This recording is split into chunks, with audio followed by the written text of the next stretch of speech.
Bonjour maître Gilles Auguste, vous êtes...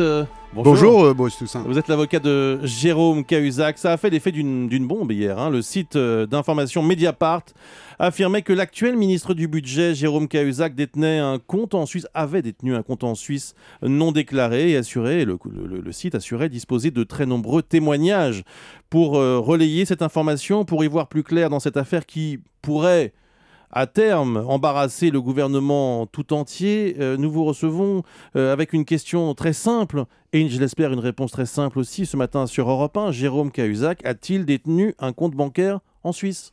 Non. Vous en êtes sûr? Certain. Malgré les informations de Mediapart, les informations les nombreux témoignages et les éléments documentaires probants, je cite l'expression de Mediapart.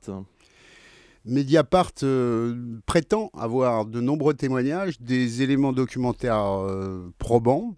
En attendant, Mediapart a publié des informations hier, oui, et nous avons pu en prendre connaissance. De quoi s'agit-il? Mediapart nous dit qu'un monsieur Garnier a accusé Jérôme Cahuzac. Monsieur Garnier a également prétendu dans le même document, et je m'étonne que Mediapart ne le cite pas, que Jérôme Cahuzac avait, je cite, une villa à Marrakech et une maison à La Baule. Moi je dis pourquoi pas une hacienda au Mexique. Donc, il n'a pas de bien immobilier, Jérôme Cahuzac?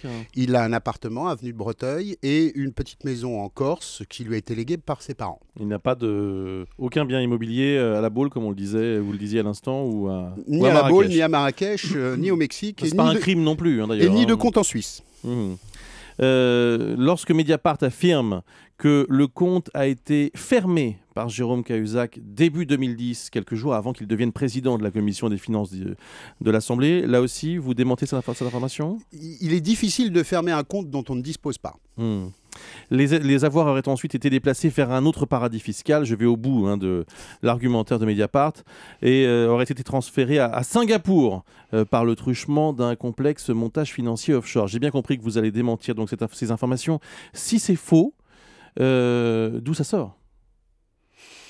De l'imagination de certaines personnes, visiblement. Lesquelles? Monsieur Garnier, entre autres. Est-ce qu'il y a eu un jour un contact entre Monsieur Garnier et Monsieur Cahuzac? Oui, il y en a eu un. C'est-à-dire? Eh bien, récemment, Monsieur Garnier, qui est en délicatesse avec son administration, qui accuse depuis longtemps ses collègues, sa hiérarchie et beaucoup de gens d'avoir commis beaucoup d'infractions, a rencontré Jérôme Cahuzac.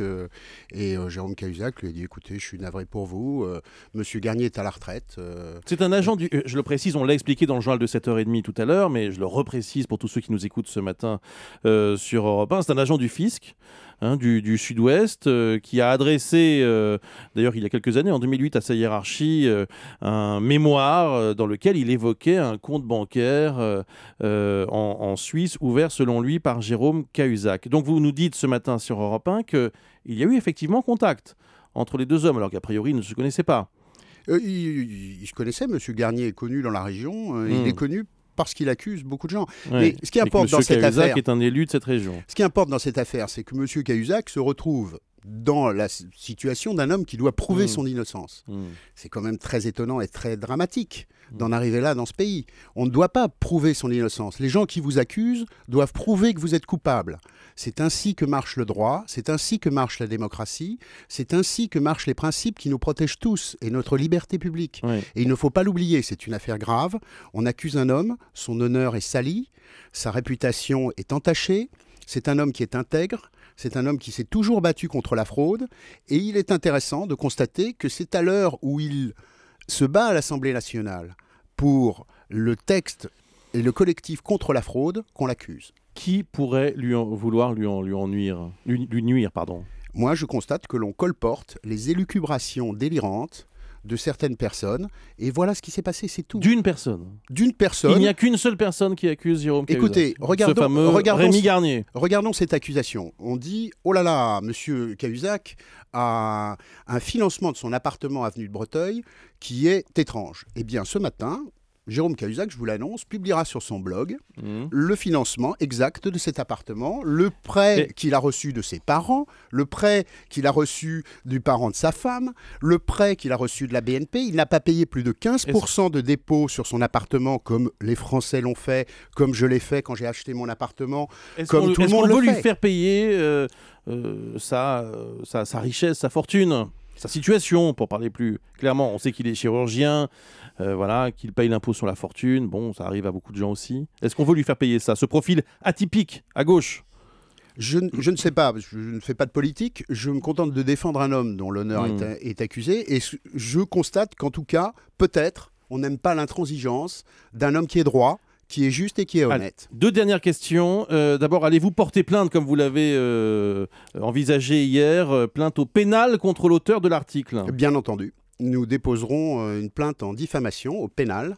Il s'agit d'une pure et simple calomnie, d'une diffamation la plus affreuse, qui cherche à attaquer cet homme qui a une famille, qui a des enfants, et je vous demande de penser à lui. Quand cette plainte sera-t-elle déposée? Aujourd'hui. Aujourd'hui même. Aujourd'hui même. Jérôme Cahuzac, envisage-t-il de démissionner pour mieux se défendre dans cette affaire? Vous plaisantez? Non.